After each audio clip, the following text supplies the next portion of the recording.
Hello everyone, welcome back to my YouTube channel. My name is Rosie and in today's video I'm going to be talking you through my yoga photo shoot. So I'm going to be talking about the equipment that I use, any tips and tricks, anything I'd recommend, things that I do during the photo shoot and also how I edit. So the first thing I want to mention is my equipment. So I use a Nikon or Nikon D500 with the Tamron 24-70 2.8 lens.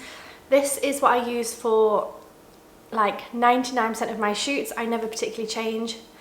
In fact, yeah, 100% of my shoots I never change.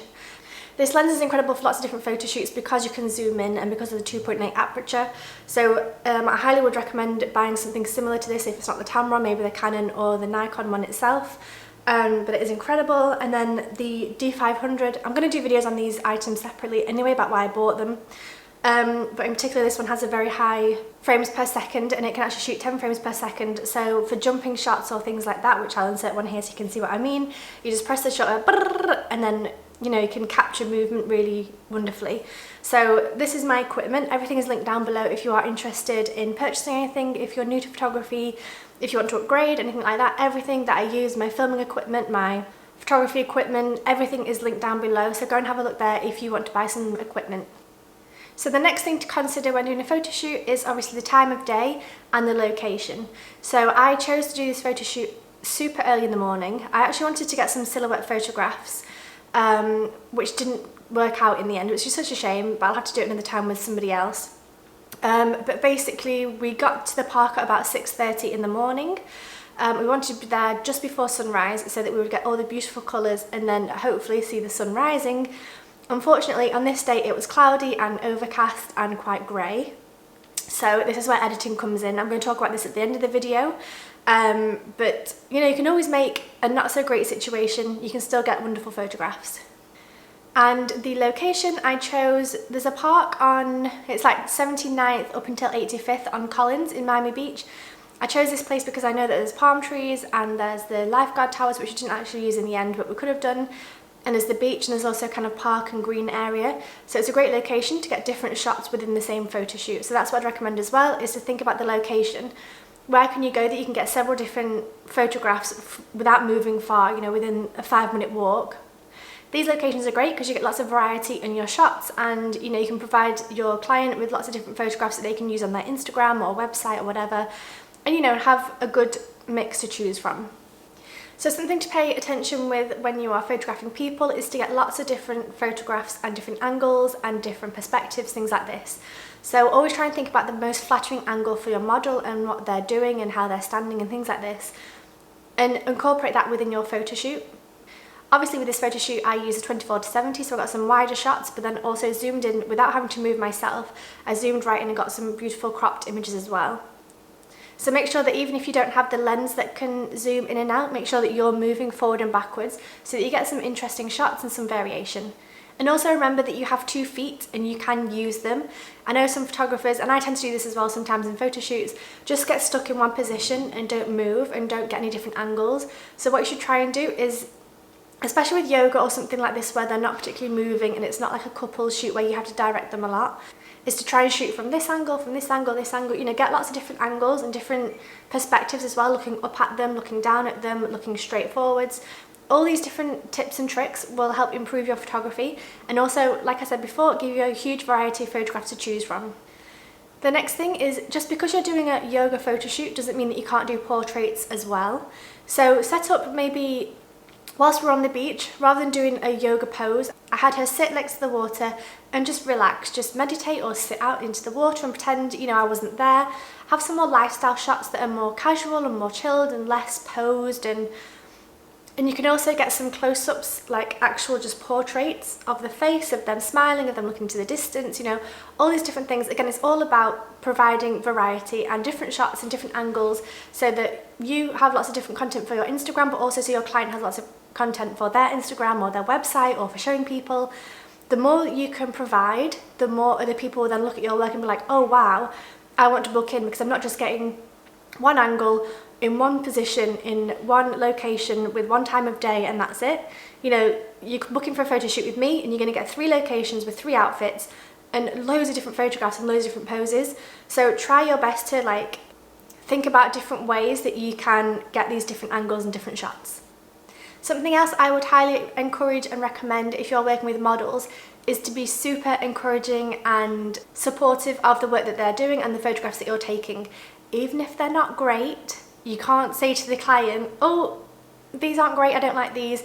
Just always be positive, but always check your camera, look on the back screen, see what's working, see what isn't working, maybe check the lighting, maybe check the angles and the positions.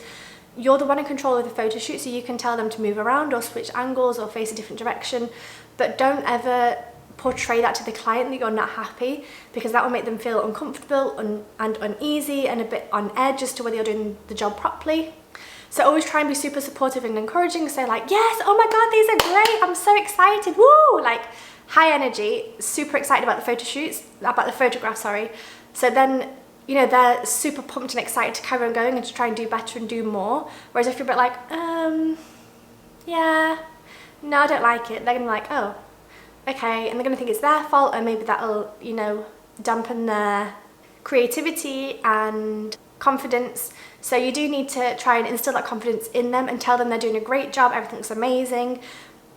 Even if it isn't, just play it cool. Fake it till you make it, as they say. Another thing I tend to do with most photo shoots, but especially with yoga, is to show my client the photographs that I'm taking as I'm taking them.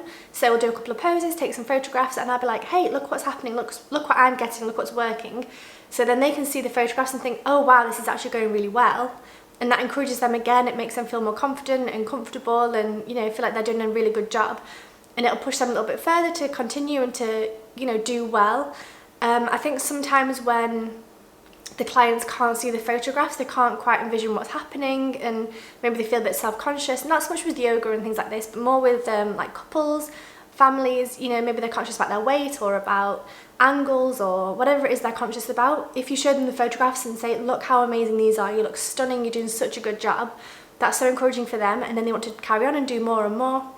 So I know some photographers don't like to show the client the photographs until they're edited, but me personally, I think it's such a great way to break the ice a little bit, to calm them down a little bit, to get them out of their head and to think, oh, actually, these are turning out pretty good and I'm actually really happy. So I find that a really good tip to use when photographing people, everyone really. So I think that's all my tips and tricks for photographing people, and in particular yoga. I'm just going to talk you through the photo shoot a little bit, talk to you about what we did and where we were. So like I said, we were on the beach, but also in a park area. So the first couple of photographs, like I said, I wanted silhouette photos. It turned out to be a grey, gloomy, horrible day. So actually, in fact, I still took the photographs as I would have done usually. They're probably a little bit too dark. But then I edited the shit out of them on Lightroom, and they looked incredible at the end. So this is the thing what I was saying about, you know, if it's not working, just keep photographing, keep working, keep pushing, because you can always edit photographs afterwards. Obviously you want to get it right in camera as much as you can, but at the same time you can save not great photographs in editing if you know what you're doing. And then we moved on to the park area, but it's kind of park slash beach.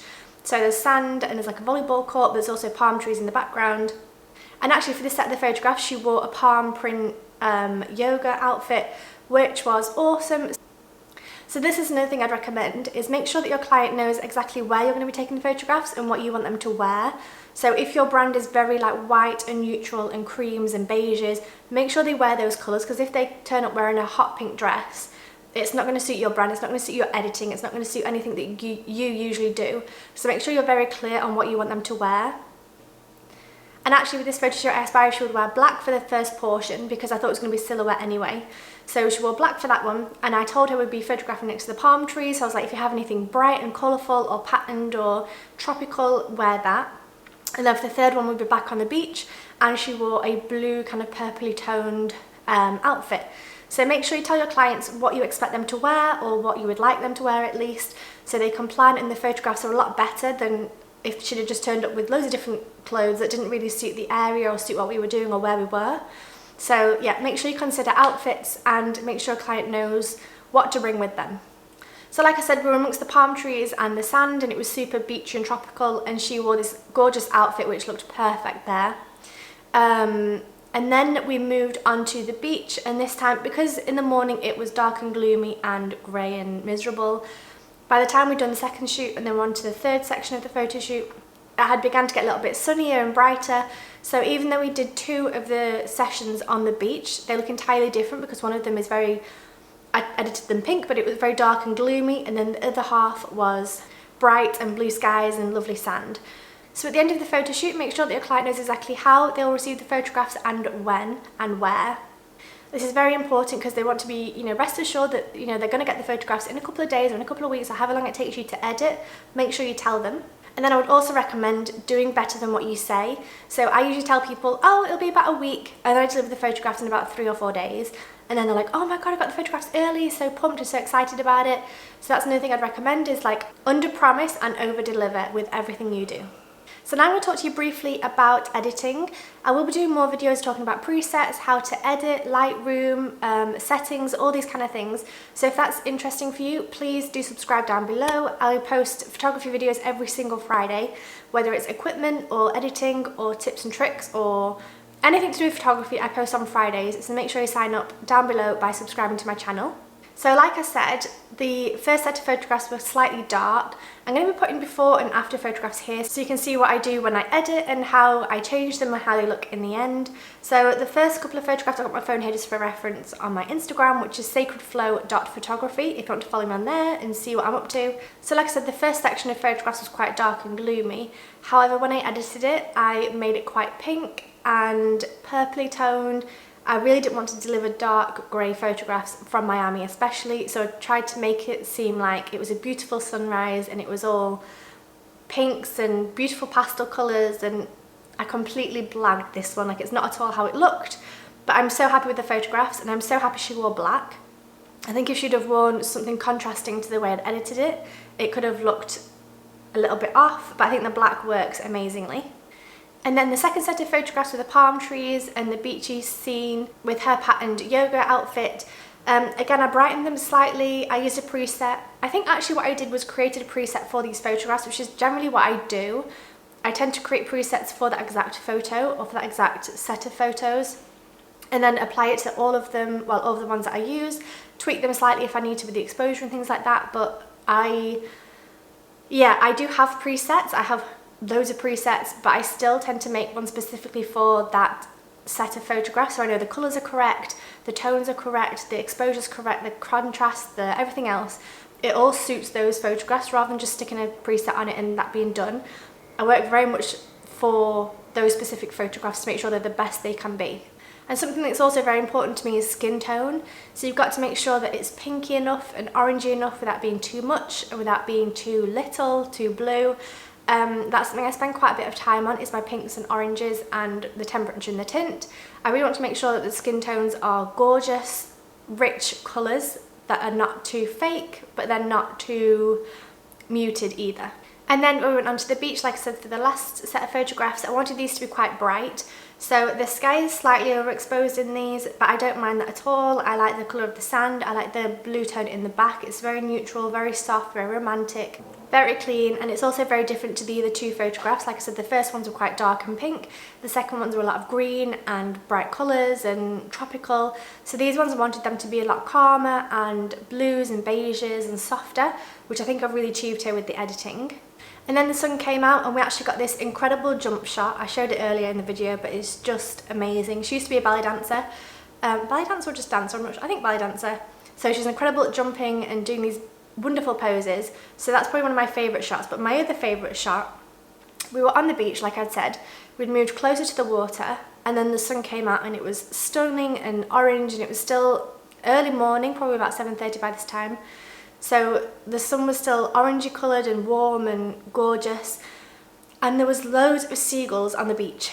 And then as I was taking photographs in this pose, I'll post it on here so you can see properly. During this pose, all the birds started flying over her, I think, from behind me over her, I think it was, or yeah. Oh my god, it was magical. So make sure that if something like this happens, make sure you've got your camera ready, you've got the model ready posed, and you're taking photographs. Don't be like, oh no, there's birds flying, let's wait till they're not. Like, no, things like this is what makes the photographs amazing and different to everybody else. Like, there's no Photoshop in this.